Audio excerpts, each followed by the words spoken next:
प्रत्यक्ष रोहित पवार असतील, प्रमोद पाटील सर असतील, त्याच्यानंतर महत्वाचे म्हणजे ज्यांनी आंदोलन सुरू केले त्यांच्या नेतृत्वाने आंदोलन सुरू झाले असे बळीराम डोळे सर, त्यानंतर लेशपाल असेल, त्यानंतर प्रवीण पाटील सर असतील आणि अक्षय सर, सगळे विद्यार्थी. तर या सर्वांनी खूप मोठा रात्री निर्णय घेऊन हे आंदोलन सुरू केलेलं आहे. तर या आंदोलनाची दिशा अशी की आपलं एकच मागणी आहे की ती नोटिफिकेशन आल्याशिवाय आपण इथून उठणार नाही आणि ते उद्या उठणार नाही. उद्या 10 वाजता असं कळतंय की आयोगाची मीटिंग आहे. तर काल रात्री 1:30 वाजता MPCचा एक मेसेज येतोय की ॲग्रीच्या एक्झाम आम्ही ऑक्टोबरमध्ये घेऊया. त्याच्यानंतर आज मेसेज येतोय की उद्या त्याला काहीतरी मीटिंग आहे सगळ्या संदर्भात.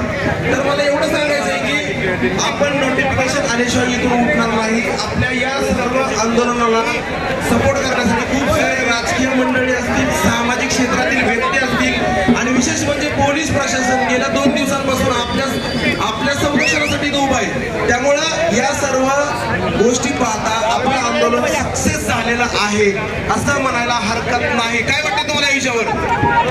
100% झालंय ना? दुसरी गोष्ट या ठिकाणी म्हणजे आपण शिकत असताना त्या क्लासेसमध्ये क्लास लावतो तर आपली भेट त्यांच्यासोबत होत असते. शिक्षक आणि आपण शिष्य या नात्याने भेटत असतो. तर असे बरेच सदाशिवपेठेतले नामांकित क्लासेस चालक, त्याच्यामध्ये सचिन ढवळे सर असतील, धनंजय मते सर असतील, डॉक्टर संकल्प देशमुख सर असतील, खाटेकर सर असतील, खूप सारे शिक्षक इथे येऊन गेले. मी प्रत्यक्षात फक्त ज्या शिक्षकांना भेटलेलो नाही असं एकच आहे ते डॉक्टर संकल्प देशमुख सर. सर तुम्ही आला, खूप मला खरंच आनंद होतोय. मगापासून मला कळलं की तुम्ही आलेला आहात म्हणून मी 2 गोष्टी बोलायचा विचार केला की शिक्षकांनी ह्या आंदोलनाला सपोर्ट केलेला आहे.